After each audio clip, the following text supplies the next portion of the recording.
Сыктывкарский хлебозавод работает без перебоев и старается максимально сдерживать цены на продукцию. Об этом сообщает руководство предприятия. Это стратегическое производство для обеспечения продовольственной безопасности столицы и в целом региона. Сырье поступает в плановом режиме, но выросла стоимость главного ингредиента – муки. В такой ситуации государственная поддержка – хорошее подспорье для стабилизации стоимости главного продукта на столе потребителя. О запасе прочности и вкусные секреты предприятия в материале Ольги Коняевой.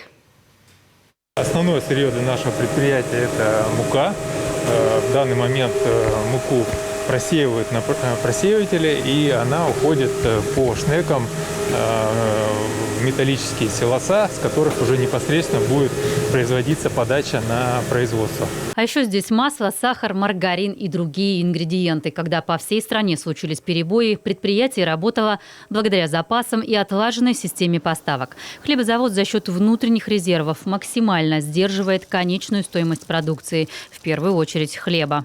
Цены, они увеличились колоссально, да, уже на протяжении прошлого года цены росли. Если брать за пример муку, то цена по сравнению с год назад увеличилась на 21%, это по пшеничной муке, и на 40% по ржаной муке. За последний месяц с определенных событий стоимость муки увеличилась на 12%. Возможно, та поддержка хлебопеков, да, мы все знаем о том, что есть и будет, да, субсидия на килограмм продукции. Эта субсидия составляет 2,5 рубля. Она поможет нам в это сложное время удержать цены на определенном уровне. Но ситуация на рынке, она пока что для нас непредсказуема. Последние 5 лет предприятие модернизирует цеха, повышает эффективность технологических процессов за счет собственных и кредитных средств. Современное оснащение – это автоматизация процессов, контроль качества, безопасность сотрудников. Заменили электрические печи на газовые, закупили тестоделительные и другие чудо-машины. Вот одна из новых – линия Ронда. Здесь тесто раскатывается до нужной толщины, начиняется, нарезается. Настройки согласно рецептуре до миллиметра и грамма. Это, например, процесс рождения конвертиков с сыром. Дозирую начинку, проверяю вес, настраиваю и запускаю. На данный момент вес языков должен 30-33 грамма. Политика непрерывного развития сыграла на руку в сложный период санкций. Сегодня не нужно вкладываться в ремонт устаревшего оборудования. Сократились расходы на энергопотребление. Это тоже влияет на себестоимость продукта, а это 35 тонн изделий в день.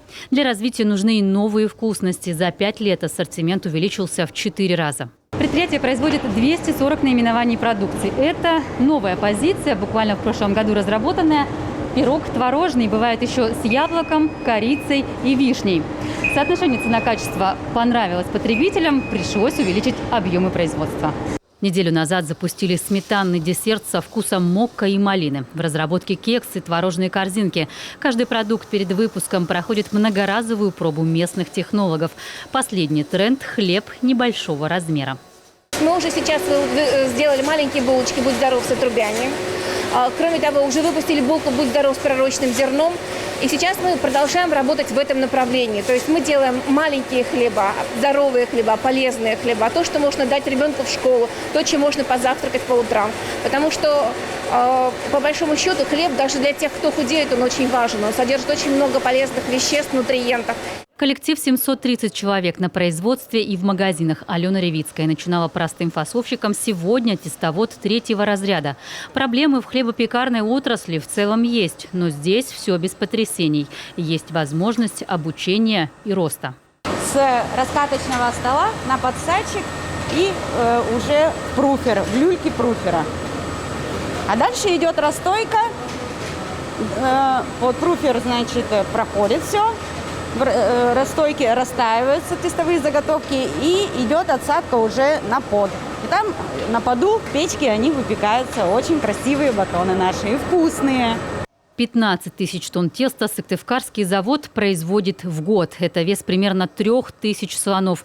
Если испечь из него только хлеб, им можно накормить всю Италию и 2 Мадагаскара. Не говоря уж о нашей республике. Сегодня 60% изделий расходится по торговым точкам Сыктывкара, остальное по районам и городам Коми – в Котелас и Коряжму.